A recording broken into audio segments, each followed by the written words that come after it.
हम बार-बार में देख रहे हैं नेफेड और एनसीसीएफ की भी जो एक्टिविटी है प्रोक्योरमेंट को लेकर वो दिखाई दे रही है। इनफैक्ट हमने देखा कि यूनियन मिनिस्टर से जैसे अमित शाह जी ने भी अर्ज किया था फार्मर को कि पल्सेस कल्टीवेशन पे फोकस रखना चाहिए ताकि हम इंपोर्ट रिडक्शन करें। भारत दाल करके भी उन्होंने फोकस रखा है कि प्राइस को रिंग बाउंड रहे। बट डेफिनेटली जो आपने कहा है बिल्कुल सही है कि इस बार हम एक्रेज में भी लगभग 7% का डिक्लाइन दिख रहे हैं, उसके बावजूद भी प्राइस बढ़ नहीं रहा है। उसका मुख्य कारण यही है कि गवर्नमेंट पूरी तरह से कोशिश कर रही है कि इन्फ्लेशन ना बढ़े और जो पर्याप्त सप्लाई होनी चाहिए वो भी गवर्नमेंट भारत दाल के द्वारा या इंपोर्ट के द्वारा पूरी करते हुए दिखाई दे रही है। बट मुझे लगता है कि ये इलेक्शन पीरियड तक मुझे लगता है पल्सेस के अंदर थोड़ा बहुत दबाव कंटिन्यू मेंटेन रहेगा। तो गवर्नमेंट मेक श्योर करे कि डायरेक्ट बेनिफिट ट्रांसफर जो करीबन 68 लाख के आसपास का या 25 फार्मर के आसपास का जो बेनिफिट कर रहे हैं, तो गवर्नमेंट हर तरफ से मेक श्योर कर रही है कि फार्मर का भी बेनिफिट कंटिन्यू मेंटेन रहे और पब्लिक को भी ज्यादा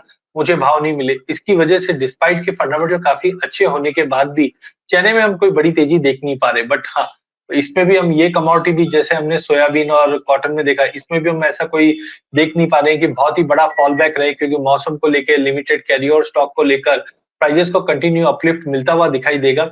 वहीं दूसरी ओर अगर हम देखें गवर्नमेंट एक बार इलेक्शन पीरियड के बाहर हम निकल जाते हैं तो डेफिनेटली फेस्टिव डिमांड ये साल पूरी मेंटेन रहेगी और लोअर कैरी ओवर स्टॉक की वजह से भाव को सपोर्ट मिलेगा। तो मार्च के बियॉन्ड मुझे लगता है मार्च अप्रैल के बाद 6000 का भाव आराम से तोड़ के 6200-6300 के लेवल दिखा देगा। बट टाइमिंग मार्केट एक बार दबाव में रह सकता है, लेकिन कोई फ्री फॉल जैसी सिचुएशन नहीं रहेगी इसमें। जी सर। सर अभी आपने जो हमारे मन में क्वेश्चंस थे तीन कमोडिटी के ऊपर, तो आपने वो पूरे मतलब जो भी शंका आशंका थी उसका निरसन किया है, अच्छे से समझ भी आया हम लोगों को। सर फार्मर के लिए जो कॉटन फार्मर है, अभी बहुत सारे लोग एक्सपेक्ट कर रहे हैं या फिर वेटिंग कर रहे हैं कि नहीं मार्केट में रेट कब बढ़ेंगे और हम लोग कब अपना प्रोडक्शन बेचेंगे।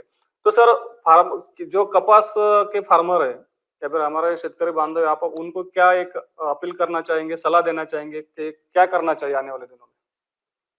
देखिए, 1 साल जो गया है, इनफैक्ट 1 नहीं मैं सवा साल की अगर बात करूँ तो जो गया है वो लिटरली फार्मर के लिए अच्छे नहीं रहे हैं, क्योंकि जो भाव हमने 1.5-2 साल पहले देखे थे वो वापस दिखाई नहीं दिए। इनफैक्ट इंटरनेशनल में भी आइस कॉटन की बात करें तो अभी भी 80-81 सेंट पे ही चल रहा है। हमने देखा प्राइसेस में गेन जरूर आए थे बट 90 सेंट के ऊपर नहीं जा पा रहा, ना ही 75 सेंट के नीचे जा पा रहा है।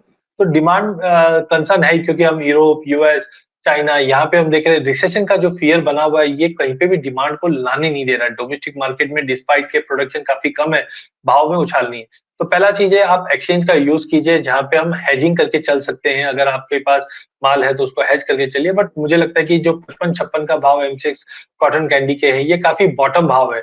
अगर आप जैसे पिछले साल भी हमने होल्ड किया था बट नहीं मिल पाया, नो डाउट, क्योंकि डिमांड बिल्कुल भी जैसे रिसेशन है वो सीवियर होते गया था। बट ये साल इलेक्शन पीरियड होने की वजह से मुझे लगता है कि सेंट्रल बैंक चाहे यूएस की हो, चाहे यूरोप की हो, चाहे इंडिया की हो, सभी सेंट्रल बैंक कोशिश यही करेगी कि इकोनॉमी को बूस्ट मिले। तो मुझे लगता है कि मार्च के बाद कॉटन को एक सपोर्ट मिलेगा, मौसम का भी काफी विकार रहेगा जो सपोर्ट करेगा। तो थोड़ा सा एक बार होल्ड करके चलना चाहिए। आई थिंक के काफी फार्मर्स निराशाजनक भाव को देखते हुए निकले भी जरूर है। बट मुझे लगता है कि करंट लेवल से कोई ज्यादा बड़ा फॉल बैक नहीं लग रहा है कि 54,500 55,000 का जो बेस है वो क्रिएटेड रहेगा। तो आई थिंक जो होल्ड कर सकते हैं उनको होल्ड करना चाहिए। मार्च अप्रैल के बाद अगर हम बात करें तो 6000 60,000 का जो लेवल है एमसीएक्स कॉटन कैंडी वो क्रॉस करता हुआ दिखाई दे सकता है।